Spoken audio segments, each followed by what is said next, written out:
Welcome to Berry Life. There are a few things as disappointing in life as buying a warm pretzel, only to bite into it and realize it tastes like cardboard.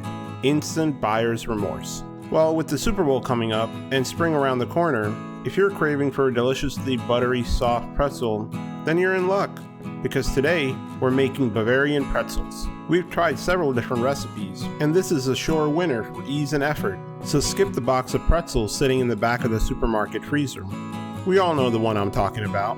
You deserve the best. So watch this video and make these for your next party. Oh, and if you're new to this channel, glad you could join us. Hit that subscribe button and join our community of foodies for more great recipe ideas. With that, let's get cooking. For this recipe, we'll need bread flour. Bread flour has more protein, so you get a chewier pretzel. We'll also need brown sugar. We've also tried maple syrup and molasses. Brown sugar is just more readily available, along with 2 tablespoons of oil, kosher salt, and if you happen to have pretzel salt, that works as well, and a packet of instant yeast, or sometimes referred to as rapid rise. Unlike active dry yeast, this doesn't need activation, saving us time. We'll also need water, along with baking soda. Baking soda won't go into the pretzel as an ingredient, but we will use it to boil the pretzel for that beautiful brown color. If you enjoy this video, be sure to hit the like button and let us know in the comments below, and spread the love. Also, please subscribe to support the growth of this channel, and don't forget to turn on notifications by hitting that bell icon. We'll be uploading recipes every week, so you don't want to miss out. Now we'll go ahead and make the dough. In the stand mixer, add the lukewarm water. Room temperature will be good as well as the oil, brown sugar,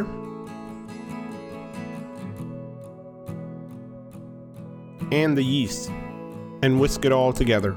We said we don't need to activate the instant yeast, but by giving the yeast a few minutes head start, we'll end up saving about 30 minutes of proofing time. 5 minutes later, the yeast looks good. Now we'll go ahead and add the flour and the salt mixture. While not shown here, we've added the 4 teaspoons of salt to the flour. We're going to use the dough hook attachment and mix on low speed for about 5 minutes. If you want to skip the stand mixer and the cleaning involved, go ahead and knead by hand. This dough comes together really quickly, and it can be pretty therapeutic. With this dough, you can also make pretzel buns or pretzel sticks, just different shapes. Look at that, it's only been a few minutes and the gluten's already starting to form. You can tell by the way the dough sticks and stretches as it's pulled. That gluten is what's going to allow for that chewier texture. If the dough looks a little sticky, don't worry, a spoonful of flour is all that's required. Plus it's kind of fun watching little kids try to get sticky dough off of their hands. That's it, the dough is ready. Let's take it off the stand mixer and transfer it to a work surface. Go ahead and scrape the sides as needed to help release the dough. Lightly flour your work surface before transferring the dough. I love using the bowl scraper. It's the perfect shape to get every angle in the bowl. Man, that is one sticky dough. It may look a little messy right now, but you'll see how quickly it comes together. Be sure to dust your hands with flour as well to help prevent sticking. Now just knead the dough until you can form it into a ball. Should only take a minute. I like using the old pull and fold method, and then using my hands as a cup to cradle and rotate the dough, all the while shaping it to a smooth top.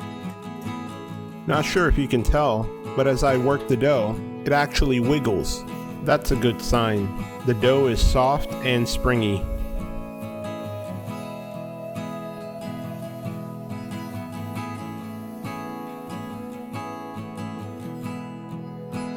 Now we'll go ahead and seal the bottom before transferring it to a bowl to proof. Before transferring the dough, lightly oil a glass bowl. This will help with extraction later. Place the dough in the bowl and cover it with plastic wrap. The plastic will prevent the dough from drying. We'll give it an hour to proof and double in size. It's been an hour and the dough has risen, like Dracula. It's super soft and airy. Go ahead and punch it a few times and bring it down a peg. Who does that dough think it is? Show it who's boss. No inflated egos in this kitchen. You want to just deflate the dough, but don't knead it. We don't want to lose any of that gluten structure. We'll stretch it out into a rectangular shape and fold the dough from underneath into a roll, being as gentle as possible. Now just gently knead it into a cylindrical roll, evenly distributing the dough. This recipe yields 12 medium-sized pretzels. So we'll cut this roll into 12 even pieces. First in half, and then half again, forming 4 large pieces. Then we'll cut each of those 4 pieces into 3s. Cover the pieces you're not working with so they don't dry out. Taking one of the pieces, gently roll it into a string about 2 feet long. You can leave it a little thicker in the middle, but we're going to make it even for this one. If the dough is snapping back and shrinking, that's normal, and the little bit of oil may be helping. Just let the dough relax for a couple of seconds and keep rolling. Once the string is long enough, go ahead and pick it up and lay it down into a U shape, again letting the dough relax so it doesn't snap back. Now take the 2 ends of the U and cross them once, and then twice. Then fold the 2 ends towards the bottom of the U shape and attach the ends to the sides. There, you've just made a pretzel. Go ahead and stretch it into the shape as needed. Place it onto a baking sheet, as we'll need to let these rest for about 20 minutes before boiling. This resting period will allow the pretzels to puff up a little bit more. We'll do one more just for good practice. Stretch it into a 2-foot long string, lay it into a U shape, cross the ends twice, and then fold them back and press them into the pretzel. I'm sure you'll get the hang of it in no time. With all of our pretzels formed, we'll cover them with the plastic wrap and let them rest for about 20 minutes before boiling. In addition to pretzels, we'll also be making bite-sized nuggets. These are great for parties or a Friday movie night. As with pretzels, we'll roll and stretch the dough into strings and then cut it into small pieces. You should get about 12 to 15 pieces per pretzel equivalent dough. You can keep the pieces as they are or shape them into little footballs. It's all up to you. Once the pieces are formed, cover them up as well to rise. Before we begin boiling, we can go ahead and preheat the oven to 425 degrees Fahrenheit, which is about 220 degrees Celsius. It's been about 20 minutes, and we brought 8 cups of water to a boil. To this, we'll add half a cup of baking soda, which is 8 tablespoons, so it's a ratio of 1 cup of water to 1 tablespoon of baking soda. Now gently place 2 to 3 pretzels into the water at a time, and boil each side for about 15 seconds. The baking soda is a base and will create an alkaline solution that will help the pretzel form that beautiful and rich brown exterior. After 30 seconds of boiling, remove the pretzels to a drying rack to get rid of any excess water. This boiling and drying helps firm up the pretzel, which makes it chewier. With all the pretzels boiled, we'll also boil the nuggets. They only need about 20 seconds in the bath. They may have looked small originally, but they've plumped up nicely. Everyone out of the pool! If you're worried about any of the pretzels or nuggets being a little misshapen, don't. You know how to make evidence disappear. With boiling behind us, we can move to the next B, baking. For this, we'll need to oil a baking sheet. Don't skip this, it's an important step to prevent sticking. Believe me on this one. You don't want to spend all this time and effort to scrape pretzels off the baking sheet.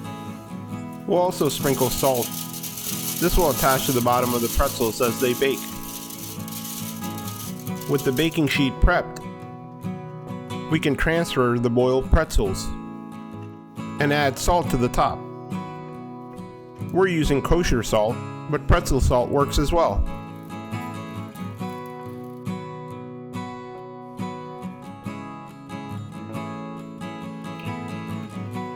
With the oven at target temperature, the pretzels can go in for about 15 to 20 minutes of baking. With the power of the DeLorean, we've traveled to the future, and the pretzels are done. Look at that awesome mahogany exterior. If this isn't GBD, I don't know what is.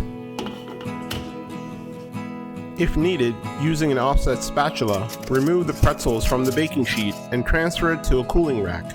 Listen to this. It's crispy on the outside and chewy on the inside. Just perfect.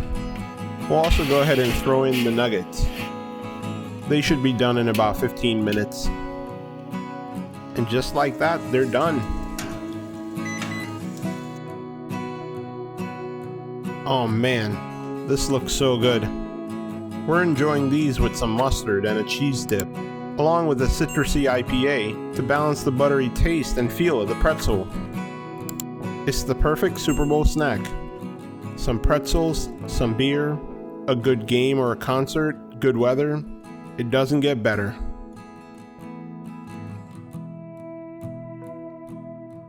There you have it, Bavarian Pretzel. And of course there has to be a little competition at the Berry Kitchen. We have a pretzel pull contest. I win this round, but everyone wins with these pretzels. The pretzels are soft and chewy. Look at that spring.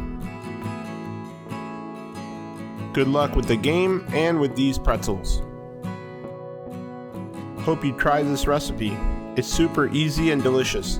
Be sure to like this video and comment below. We'd love to hear from you. Also be sure to subscribe for more great content. If you tried this recipe, tag us on Instagram at BerryLife. Thank you for watching this video and enjoy!